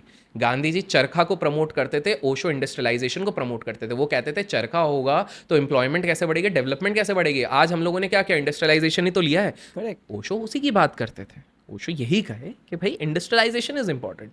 ओशो एक बार क्या हुआ कि ओशो अपनी ग्रैंड मदर के साथ रुकते थे, तो जैसे ही पता लगा कि गांव में आने वाले हैं गांधी जी, महात्मा गांधी जी अपना मोर्चा लेके निकल रहे हैं, एंड उस समय पर वो डोनेशन मांग रहे थे कि देश को आज़ाद करने के लिए और ये सारी चीज़ों के लिए जो भी है दान करो, ऐसा करके। तो उनके साथ उनकी वाइफ कठपुतली बाई भी चाहती थी।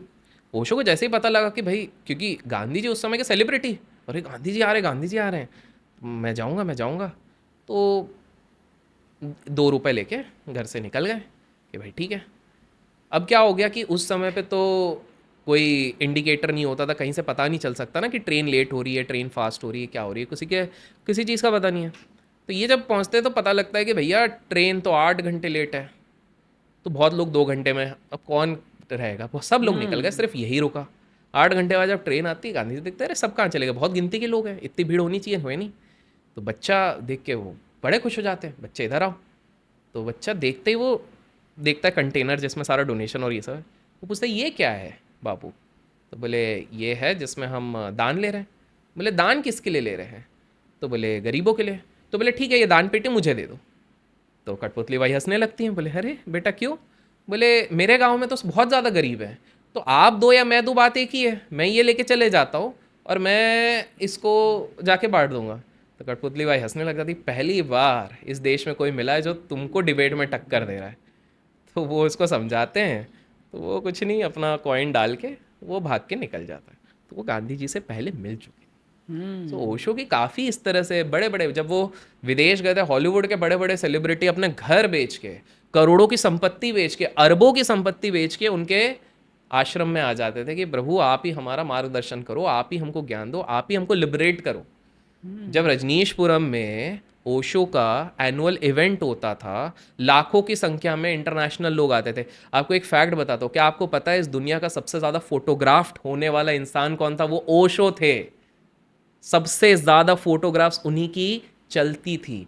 प्रॉब्लम ये हो गई कि जब ये विदेशी संस्थाओं ने इस पूरे चीज़ को मिटाने की कोशिश करी, इनने सारे जो फोटोज़ का वो क्या होता है, रील रील और क्या बोलते हैं, रोल्स, रोल हाँ, रोल हाँ। सारे रोल्स उन लोगों ने नष्ट कर दिए। वरना ओशो, क्योंकि आपने एक चीज़ नोटिस करी है, ओशो की सबसे खूबसूरत बात उनकी आंखें हैं। आंखें उनकी आंखें आपको मोहित कर लेती हैं, और ओशो की वही आंखें सारे विदेशों से कनेक्ट करके उनको हमारे देश में बुलाती थी। आपको जान के हैरानी होगी कि ओशो को जब जीवित थे, जब वो पुणे आश्रम में थे, तो पुणे में 50% मक्खन उर्फ बटर जो जाता था पूरे पुणे में, वो इस आश्रम में जाता था कंजम्पशन। इतने फॉरेनर्स आते थे कि पुणे की अर्थव्यवस्था बढ़ गई थी।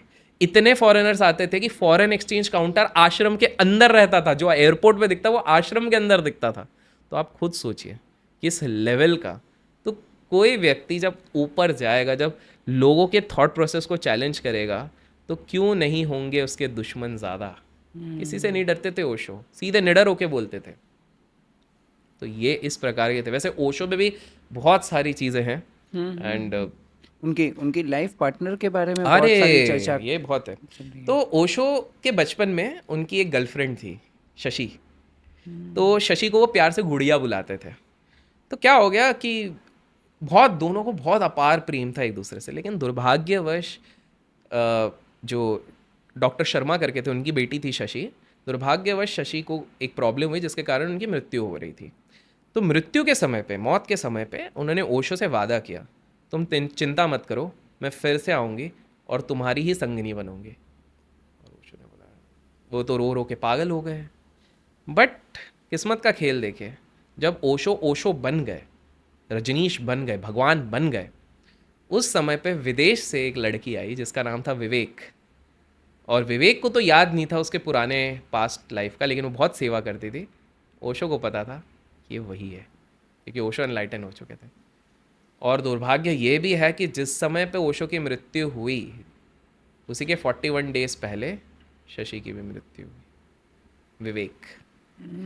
तो काफ़ी सारी है, मतलब इंटरेस्ट। जैसे एक और चीज़ है, ओशो ना हमेशा कहते थे सेल्फ अवेयर रहो। एक उदाहरण देता हूँ, आज कोई भी व्यक्ति खाना जब खाता है तो उसका एक फ़ोन चलता रहता है, 3 लोगों से बातें करता रहता है, बहुत सारी चीज़ें रहती हैं। ओशो जब अपने आश्रम में, पुणे आश्रम में खाना खाते थे तो कुछ नहीं, वो उसके पीछे जो गार्डन रहता था वो उधर जाते थे, एकांत में, क्लियर रूल था, अकेले ओशो रहेंगे, 40 मिनट तक आराम से चबा के उसका लुफ्त उठा के वो खाते थे। वो इतना सेल्फ अवेयर थे, अवेयरनेस उस समय पर उधर रहते थे। ओशो नए नए तरीके की प्रैक्टिस, उनकी अलग ही लीला रहती थी। एक बार क्या हो गया कि जब उन्होंने डिसाइड किया कि मैं रोप पहनूंगा, तो उनके सारे शिष्य खुश हो गए कि चलो बढ़िया है। तो उन्होंने कहा कि भाई वो रोप बनाना, दर्जी को लेके आओ, और उसको एक काम करना, जो नीचे का है ना उसमें 3.5 जो एरिया है, 3.5 सेंटीमीटर्स, उसको थिक रखना है अपने को। बोले ठीक है ठीक है। अब बड़े हर्ष उल्लास से बन के आता है। फिर ओशो देखते हैं, बोले ये कितना सेंटीमीटर्स आपने दिया है? बोले ये तो 1.5 है। मैंने बोला भाई मैंने 3.5 बोला था। वो फिर उसके बाद उन्होंने एक ज्ञान दिया कि बोले आप ये छोटी छोटी चीज़ें अवेयरनेस के साथ सुन नहीं पा रहे हो, और एनलाइटमेंट आपको चाहिए सबको। तो हल्के फुल्के तरीक़ों से ओशो सबको मार्गदर्शन करते आए हैं। मैंने देखा नेपाल में भी उन्होंने बहुत अच्छा आश्रम वहाँ पर बन बिल्कुल चुका बिल्कुल। है। सो वो बेसिकली स्वामी आनंद अरुण जी ने नेपाल में तपोवन आश्रम बनाया है, जहाँ पर कि आज भी उसी धरोहर को मेंटेन किया गया है जो पुणे में था। हम भी गए हैं, आप भी गए हैं साथ में। सबसे बढ़िया उधर का AQI 40 के नीचे है। जी हाँ भारतवासियों, 40 के नीचे का AQI है वहाँ पे। फॉरेस्ट है, अंदर कोई बड़ा मोटर व्हीकल नहीं चलता है, बहुत ही शांत वहाँ पर है। वहाँ पर तो इंटरनेट ही नहीं चलता, वाईफाई मुश्किल से इधर उधर मिलता है, बट मेडिटेशन बहुत चलता है। ओशो की रोप भी वहाँ पर आपको मिलेंगी, ओशो की काफ़ी प्रतिमाएं भी हैं। तो स्वामी आनंद अरुण जी 55 वर्ष से ओशो के शिष्य, ओशो का मैसेज आज तक स्प्रेड कर रहे हैं। वो आज भी कहते हैं कि मैं एक लर्नर हूँ, मैं वो नहीं हूँ। एंड हाँ, बीच बीच में काफ़ी कॉन्स्पिरेसीज चलती हैं, सारी चीज़ें हैं, बट ये मैंने एक चीज़ देखी हमारे देश में भी और बाहर भी, कि कहीं पर भी आप चले जाओ ये चीज़ चलेंगे। स्वामी आनंद अरुण जी की एक किस्सा मैं बताता हूँ ओशो से रिलेटेड। स्वामी आनंद अरुण जी ओशो के बिल्कुल भक्त हो चुके थे। और एक बार क्या होता है कि ओशो को बहुत, ओशो विवाद में हमेशा रहे हैं, Correct. तो सारे रिलीजियस कम्युनिटीज़ वाले विवादित थे। अब बिहार के कॉलेज में स्वामी आनंद अरुण जी ओशो को इनवाइट करते हैं सेशन के लिए। तो जो जैसे स्टूडेंट यूनियंस होते हैं, एक यूनियन आके बोलता है अगर इन्होंने हिंदुइज्म के अगेंस्ट कुछ बोला वहीं पर हम पत्थर मारेंगे, और दूसरी पार्टी अगर हमारे अगेंस्ट, हमारे इसके अगेंस्ट बोल दिया तो हम पत्थर मारेंगे। अब आनंद अरुण जी तब कॉलेज, यंग, टेंशन में कि बोले पैम्पलेट बांट दिया, सबको बांट दिया, भाई अब वो गड़बड़ ना हो जाए, प्लस मेरे गुरुदेव आ रहे हैं उनको वो नहीं हो। ओशो आते हैं और सब ने ये बोला था 15 मिनट सुन के चले जाएंगे। बढ़िया 1.5-2 घंटे का सेशन देते हैं, सब लोग उधर बैठे हुए हैं, सब लोग एट द एंड उनका ऑटोग्राफ ले रहे हैं, तब तो सेल्फी का ज़माना नहीं, ऑटोग्राफ ले रहे हैं और निकल गए। और स्वामी जी, स्वामी आनंद अरुण जी जब उस समय पे यंग थे, वो चेयर्स के नीचे देखते तो क्या था, सब जगह पत्थर थे। मतलब ये लोग लेके आए थे, लेकिन इतने मेस्मराइज्ड हो गए ओशो के प्रवक्ता से। तो इस तरह से काफ़ी सारे किस्से हैं, मतलब अनगिनत Amazing, है। amazing. अगर आपको कोई ऐसे 2 या 3 चीज़ ओशो की लर्निंग शेयर करनी हो कि भाई ये लर्निंग जो आपका एकदम माइंड चेंज देखिए, कर दिया ओशो हो। की 3 चीज़ें हमें हमेशा याद रखनी चाहिए। पहला, हमेशा प्रेजेंट में रहो। पास्ट को हम चेंज नहीं कर सकते हैं, फ्यूचर के बारे में किसी को भी नहीं पता है, तो प्रेजेंट में जियो। खाना खा रहे हो तो खाना खाओ, किताब पढ़ रहे हो तो किताब पढ़ो, पॉडकास्ट देख रहे हो तो पॉडकास्ट देखो। 10 चीज़ें एक साथ मत करो, Correct. दैट इज़ पहला। दूसरा, किसी भी इंसान को अपना लेवल अगर बढ़ाना है तो उसका एक ही तरीका होता है, ध्यान। वो हमेशा कहते रहे कि शीला इसलिए इवॉल्व नहीं हो पाए बिकॉज उसका ध्यान में इंटरेस्ट नहीं था। She was a good manager and administrator, but वो ध्यान नहीं करती थी। तो अगर आप, शीला उनकी सेक्रेटरी थी, इस पे अगर हम बात करेंगे तो लोग अगर कहेंगे शीला शीला लिख देंगे तो हम अगले पार्ट पे उधर भी बात कर लेंगे। 100%. तो माँ शीला ध्यान नहीं करती, तो ध्यान is the way through which you can evolve. Meditation is the way. इसी के लिए कुंडलिनी मेडिटेशन इनका अलग होता है, और वो वाला मेडिटेशन जो हमने बात करी वो अलग होता वो है। अलग होता है, कुंडलिनी होता है, डायनेमिक मेडिटेशन होता है, नाद ब्रह्मा होता है, बहुत सारे तरह तरीके का मेडिटेशन होता है। और तीसरा, उनको भले ही कहा जाता था रिच मैन गुरु, लेकिन आप एक बात बताओ, जब आश्रम जाते हैं हर कोई रोप पहनता है, एक मरून कलर का। मरून कलर का रोप पहनने के बाद आप कहाँ बता पाओगे कौन रिच है कौन पुअर है? तो बेसिकली वो वाली पार्शियलिटी नहीं करते थे। इट इज़ जस्ट दैट उनके मैसेजेस इतने प्रोग्रेसिव रहते थे कि छोटी सोच वाले उसको समझ ही नहीं पाते थे, बड़े सोच बड़े लोग उसको समझते थे, इसलिए वो आके उनके भक्त बन जाते थे। विनोद खन्ना, अक्षय खन्ना के पापा, अक्षय खन्ना जो रेस मूवी और हंगामा सारी मूवीज़ में आ गए, विनोद खन्ना खुद उनके आश्रम में गार्डनिंग करते थे। और कुछ लोगों को लगता है उन्होंने उनको छोड़ दिया, आप लास्ट मोमेंट तक उनका वो देखो, वो ओशो की माला पहनते थे, उन्होंने छोड़ा नहीं था, उनका कर्तव्य हो गया था, उनका काम हो गया था, तो वो आ गए थे और उनको वापस बॉलीवुड को समर्पित करना था, पॉलिटिक्स में जाना था, तो वो उस चीज़ को फॉलो कर रहे थे। As simple is that. सही है. तो इस प्रकार से वो पूरी तरीके से एक समय, तो ओशो एक ऐसा विचार है जिसको पूरा बॉलीवुड मानता है। हर किसी के लाइब्रेरी में आपको ओशो की किताब दिखी जाएगी, लेकिन कुछ लोग खुल के एक्सेप्ट करते हैं और कुछ लोग बोल नहीं पाते। आज आशुतोष राणा जी कहते हैं कि हाँ भाई हम तो फॉलो करते हैं, बड़े बड़े लोग कहते हैं। जैसे ओशो की एक बहुत बढ़िया, एक छोटी सी किस्सा, इससे पहले कि हम आगे बढ़े, तो एक बार क्या होता है कि ओशो दुनिया भर में भ्रमण तो करते ही रहते थे। तो वो एक चीज़ देखते हैं कि यार अगर हम दिल्ली जाते हैं तो ये बेसिकली ओशो की एक किताब है। सो ओशो की किताब है सीरियसनेस के ऊपर, और उसमें 5000 जोक्स हैं जी। सो ओशो की एक बड़ी इंटरेस्टिंग ऑब्जर्वेशन रही कि जब दिल्ली जाते हैं जोक्स वही रहते हैं, बट जोक्स में किरदार सरदारों को बना देते हैं। जब वो जाते हैं विदेश में, तो विदेश में in the sense let's say Pakistan, तो वहाँ पे पठान बन जाते हैं, जोक्स वही सेम रह जाते हैं। यूएस चले जाते हैं, यूके चले जाते हैं, आयरिश को बना देते हैं, यूके में टेक्सन्स को बना देते हैं। तो इन्होंने देखा कि यार जोक्स तो वही रहते हैं, किरदार बदलते जा रहे हैं, ये क्या है? तो पता करने की कोशिश करी कि जोक्स का ओरिजिन्स कहाँ से हुआ है। और जोक्स का ओरिजिन 17th सेंचुरी में जिविश लोगों से हुआ था। और जिविश लोग से ज़्यादा पेनफुल आज तक कोई भी सभ्यता नहीं रही। इतने टॉर्चर उनको किया गया, इतना उनको प्रताड़ित किया गया। तो इससे सीखने क्या मिलता है? सीखने ये मिलता है कि जो सबसे ज़्यादा तड़पता है ना, उसी को हंसी का मायना समझ में आता है, खुश रहने का मायना। तो अगर कोई हमारा वीडियो देख रहा है, वो बहुत डिफ़िकल्टीज से जा रहा है ज़िंदगी से, तो याद रखिए कि हर शाम के बाद एक उजाला आता ही है। हर कांटे भरे रास्ते के बाद आपको रोज़ के रास्ते मिलते ही हैं, गुलाबों के रास्ते मिलते हैं। तो हार नहीं माननी है, क्योंकि हर बड़ा इंसान जो आज बड़ा बना है ना, वो बहुत ज़्यादा डिफ़िकल्टी से गुजरा है। जस्ट बिकॉज आपको पता नहीं, इसका मतलब ये नहीं कि वो नहीं गुजरा है। हर बड़ा इंसान गुजरा ही है। Correct correct correct. एनलाइटमेंट के बारे में मुझे थोड़ा सा जानना है। वो जब भी एनलाइटमेंट देते हैं तो वो लोग रोते हैं, लोग अपने पास्ट को याद करते हैं, या क्या क्या सो एग्जैक्टली होता बेसिकली है? देखिए, वो होता है शक्तिपीठ होता है। ओशो शक्तिपीठ देते थे, जिसमें कि वो अपनी एक उंगली रखते थे जिससे कि सामने वाला, ये एनलाइटमेंट नहीं होता है, ये कहीं ना कहीं एक्सेप्टेंस होता है कि आप ओशो को अपना गुरु मानते हैं, उस माला को धारण करते हैं और आप बोलते हैं कि आप ये सारे फॉलोज करेंगे, प्रैक्टिसेस को फॉलो करेंगे। इसमें बेसिकली क्या होता है, देखिए साइंस भी कहता है कि यहाँ के पीछे अगर आप जाते हैं तो पिट्यूटरी ग्लैंड है जो कि मोस्ट पावरफुल है, वो काम करना बंद कर दिया तो हम लोग खत्म। सेम हमारे सारे ग्रंथों में भी लिखा गया है कि यहाँ पे थर्ड आई रहता है, कि थर्ड आई एक्टिवेशन इसलिए कहा जाता है, थर्ड आई को एक्टिवेट अगर कर दिया जाए तो कहीं ना कहीं बहुत ही ज़्यादा पावरफुल चीज़ें हो जाती हैं।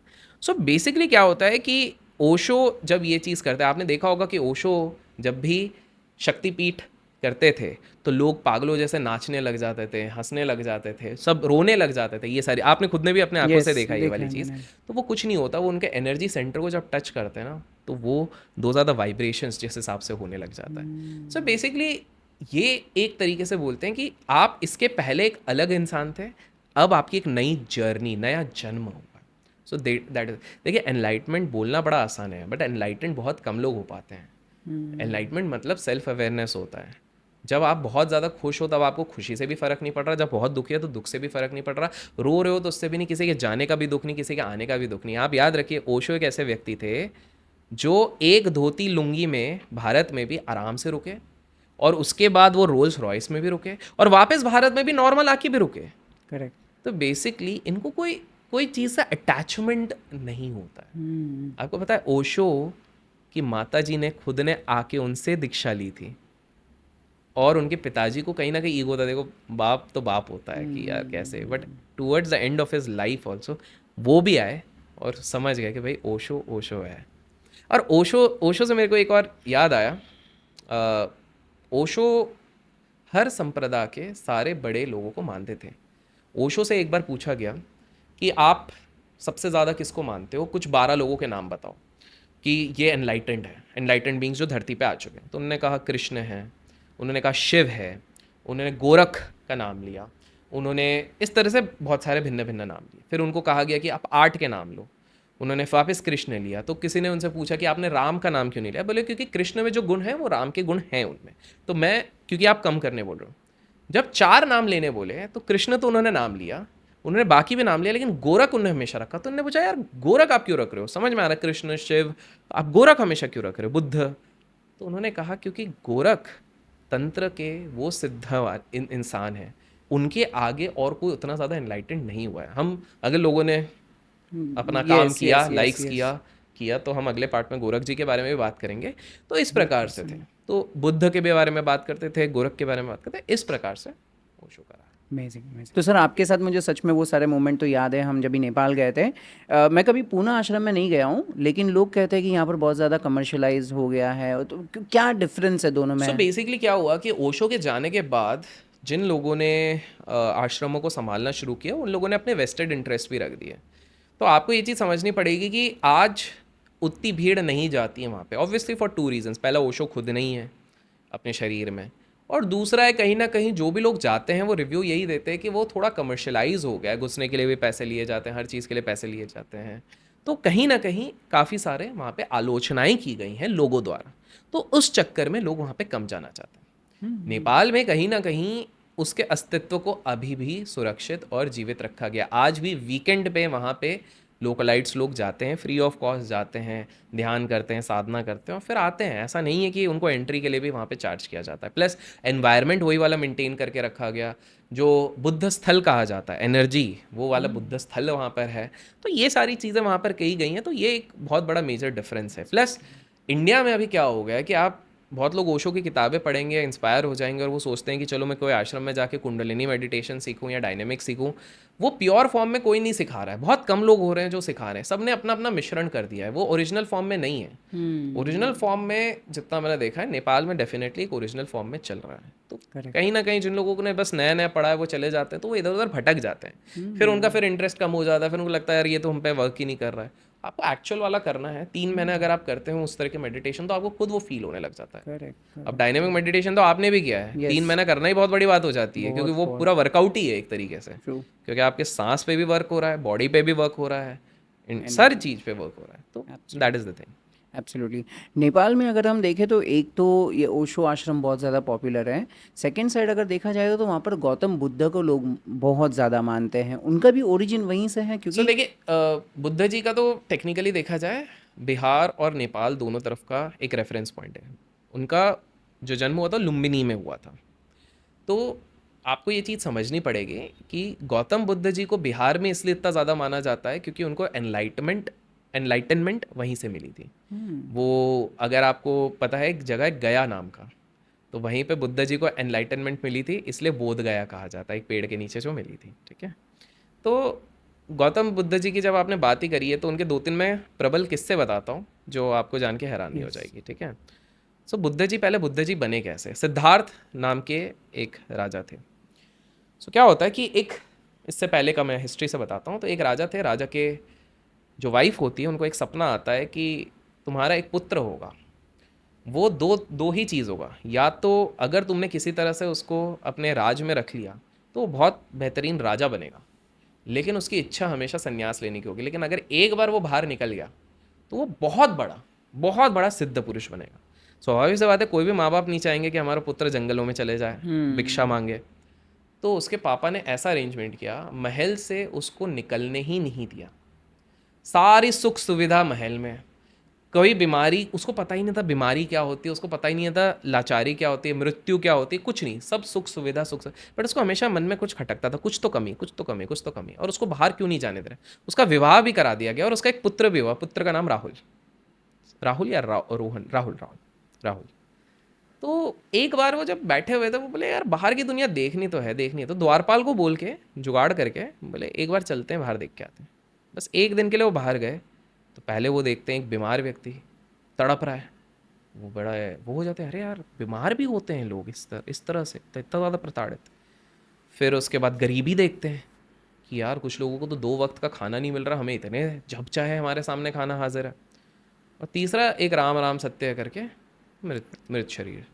तो उनकी आंखें भर आती है कि यार दुनिया में इतनी पीड़ा है, मैंने तो कुछ देखा ही नहीं है, मुझे निकलना ही पड़ेगा। और उनको ये चीज़ खटकती रहते। तो वो क्या करते हैं, वो उनका बेटा भी हो चुका रहता है, वाइफ भी होती हैं, तो बिना बताए, क्योंकि उनको पता है बात करने जाएंगे, बोलने जाएंगे तो कोई जाने नहीं देगा, बिना बताए वो छोड़ के चले जाते हैं। फिर वो आते हैं, जब उनको मिलता है बोध गया के इधर एनलाइटनमेंट, तो क्या होता है कि इनके पिताजी को कहीं से पता लगता है कि काफ़ी वर्ष हो गए लेकिन मेरा बेटा वहाँ पर है, लेकिन अब वो गौतम बुद्ध बन चुका है। तो वो क्या करते हैं, वो अपने शासन से किसी ना किसी को भेजते हैं कि जाओ एक बार बुला लो, एक बार मिल लूँ, तो आंखें तरस गई हैं। उनका बेटा भी 6 साल का हो चुका रहता है गौतम बुद्ध का, ठीक है। तो भेजते हैं, बट किसी को भी भेजते तो कोई वापस नहीं आता था, क्योंकि वो इतने मेस्मराइज होते थे, सब उनके भक्त बन जाते थे। तो इनके पिताजी बड़े परेशान, बोले कोई भी जा रहा है, कोई लौट के नहीं आ पा रहा है, सब उसके भक्त बन जा रहे हैं। तो ये क्या करते हैं कि इस जो गौतम बुद्ध के बेस्ट फ्रेंड थे उस समय, उनको बोलते हैं, बोले देख मुझे पता है तू भी जाएगा तो भक्त तो बन जाएगा, तो तू जाते ही सबसे पहले बड़बड़ करके बोल देना कि पापा आपको याद कर रहे थे, प्लीज़ आप एक बार उधर आ जाओ, ऐसा ऐसा करके बोल देना। उसके बाद जो भी है। तो सेम चीज़ हुई, वो गया, बड़बड़ बोला, भक्त बन गया। परी बोले चलो किसी ने हमें बुलाया है तो हम कैसे, वो पिताजी के हिसाब से नहीं, वो इस हिसाब से वो गए। अब वो ऑब्वियसली पापा को कहाँ से पता चलेगा वो कब आएंगे, वो अपने कुछ शिष्यों के साथ गए, जाके सोचो पूरा राज्य उनके पापा के जाके एक आश्रम में रुके। अब कहीं से आश्रम के लोग भी, अरे राजा का बेटा है, और क्या कर रहे हैं, वो अपने ही राज्य में भिक्षाम देही। पापा बोले तो एम्बैरेसिंग लग रहा है यार, मेरा ही बेटा और ऐसी क्या दिन। तो वो जाके भेजते हैं कुछ लोगों को कि यार किसी को बुलाओ। तो वो ना सोचते हैं कि वाइफ को, इसकी गौतम बुद्ध की जो वाइफ है, वाइफ को बोलते हैं, बोले वाइफ को बोलूँगे ना तो वाइफ बोलेगी तो अपने आप ही आएगा, स्त्री का मुँह से आ जाएगा। तो वाइफ बोलती है कि बोले नहीं मैं नहीं जाऊँगी। तो बोले क्यों? बोले मुझे दुख इस बात का नहीं है कि वो गए, मुझे दुख इस बात का है कि एक बार बता के तो जाते, मैं मना नहीं करती, बट बता के भी नहीं गए। तो वो ना दिल में इतने वर्षों से लेके बैठी थी कि मैं नहीं जाऊँगी। तो गौतम बुद्ध पहले बार आते हैं पिताजी के राजमहल में, भिक्षाम देही, ये कर दिया ऐसा करके, पिताजी का ये करा।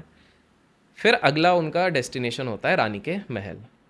तो रानी के द्वारपाल और ये सब जाके बोलते हैं, अरे महाराज आ रहे हैं, महाराज आ रहे हैं, ऐसा करके। और महाराज पहले पिताजी से मिल लिए, अब आपके पास आ रहे हैं। तो इनको लगा कि हाँ भाई पिताजी से मिले, पिताजी ने बताया होगा तो आके अभी सॉरी बोल देंगे। वो अंदर आते हैं और गौतम बुद्ध आके बोलते हैं भिक्षाम देही, भिक्षा दे दो। सो बेसिकली उन्होंने यही कहा कि भाई मैं जब गया था तब मैं तुम्हारा पति था, अब मैं एक संत हूँ, मैं गौतम बुद्ध। तो भिक्षाम देही जब बोलते हैं तो कुछ भिक्षा देनी पड़ती है। तो उनकी वाइफ ने उस आवाज़ में इतना स्वर था, इतना वो था कि finally she could let go. उनको लेट गो का मतलब पता लगा और उन्हें दान में क्या दिया, अपना पुत्र। सो लेसन ये है कि हम लोग बहुत सारी चीज़ें हमारे दिल में दबा के बैठते हैं, जब हम लेट गो करते हैं ना तब रिलैक्सेशन आता है। हम लोग दिल में किसी के लिए खुन्नस लेके बैठते हैं, उसने 6 साल पहले मेरे साथ ये कर दिया, इसने मेरे साथ हम जब लेट गो कर देते हैं तब मिलती है असली शांति। एक और छोटी सी कहानी मैं आपको गौतम बुद्ध की बताता हूँ। सो एक बार क्या होता है, बहुत ही प्यारा सा किस्सा है कि एक महिला रहती है, महिला का पुत्र खो देती है, छोटा सा बच्चा रहता है, खो देती है। अब एक माँ का दुख कितना होगा सोचिए, 3 वर्ष का बच्चा वो गोद में ले लेके सब घर पे जाती है कि कोई इसको ज़िंदा कर दो, कोई इसको ज़िंदा कर दो प्लीज़। कुछ लोग सिंपैथी करते हैं और कुछ लोग दया भाव के साथ साथ कुछ लोग उसका हास्य भी बनाते हैं। ऐसे ही घर जाती है तो एक व्यक्ति मिलता है, वो कहता है कि आप एक काम करो, एक ही व्यक्ति है जो उसको जीवित कर सकता है। बोले कौन? बोले गौतम बुद्ध। बोले गौतम बुद्ध? बोले कहाँ मिलेंगे? बोले जंगल में। तब उस समय पे वो एक जंगल में बैठे हुए थे। तो ये जाती हैं उस जंगल में, और जंगल में गौतम बुद्ध, बुद्धदेव मुझे पता है आप ही इन्हें जीवित कर सकते हैं। तो वो बोलते हैं कि हाँ बिल्कुल कर सकता हूँ। बुद्ध जी की भी अलग ही लीला रहती थी। तो बोले बताइए क्या क्या करना होगा, मैं कुछ भी करने को तैयार हूँ। तो बोले अच्छा ठीक है। बोले क्या करना है? बोले किसी भी ऐसे घर से तिल लेके आओ जिस घर में किसी की मृत्यु न हुई। तो बोलते ठीक है। वो जाती है, नॉक करती है, तो कोई बोलता है हाँ हमारे एक मामा की डेथ हुई थी, फिर दूसरे पापा की हुई थी, दादा चाचा काका, हर घर में किसी ना किसी ने कभी ना कभी तो मृत्यु हुई होती है। शाम को थक हार के वो आती है, गौतम जी बुद्धदेव ये तो कोई ऐसा घर नहीं मिला। नहीं, यही है जीवन के कुछ नियम हैं, अगर इस संसार में आए हैं तो जाएंगे अवश्य, कब जाएंगे इसका कोई हमें अंदाज़ा नहीं है। तो आपका पुत्र भी अब आपको लेट गो करना पड़ेगा, उसके जाने का समय आ गया था इसलिए वो गया है। तो she realise this thing and then उसको वो सिखाने के लिए कि this is the reality of life, कि if come on this planet तो जाना पड़ेगा। And just to end this conversation, Gautam Buddha and Osho के बीच में भी एक चीज़ हुई थी जो कम लोगों को पता है। ओशो के देह के अंदर 15 दिन के लिए गौतम बुद्ध भी गए थे, उनकी बॉडी के अंदर।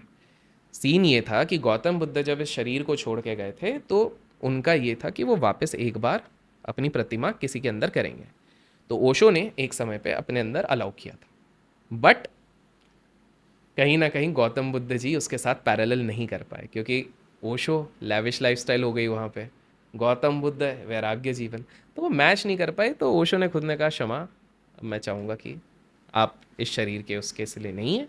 तो दोनों ने एक एमिकेबल, क्योंकि एक बार गौतम बुद्ध को वापस आना था तो वो ओशो के शरीर के थ्रू आए थे। अब कुछ लोग उस पर नहीं मानेंगे लेकिन ओशो के ही काफ़ी। और एक जो लास्ट टाइम भी मैंने आपको बताया था वो तो आपको पता ही है, ओशो ने खुद ने ये चीज़ कन्फेस करी है। कम लोगों को पता है कि ओशो का 700 साल पहले भी एक जन्म हुआ था, तिब्बत में एक मॉन्क थे, लेकिन लास्ट 3 दिन वो जीवित नहीं रह पाए थे, उनका मर्डर हो गया था।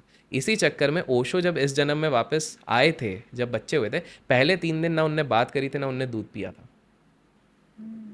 तो ऐसे काफ़ी सारी लीलाएं होती हैं। Amazing amazing. आपकी सारी स्टोरीज ऐसी है ना, मैं तो विजुअलाइज कर रहा था, वो जा रहे हैं वहाँ पर मांग रहे, भिक्षा और ये मांग सारी रहे। सच्ची घटनाओं पे आप किसी के भी भक्तों से पूछेंगे, सारी सच्ची घटनाएं हैं। एब्सोल्युटली। सर बहुत सारे ऐसे गुरु हैं हमारे इंडिया में जिनके बारे में और भी बात करने बाकी है। सदगुरु जी हैं, श्री श्री रविशंकर जी हैं, बागेश्वर बाबा के बारे में बहुत लोग बातें करते हैं।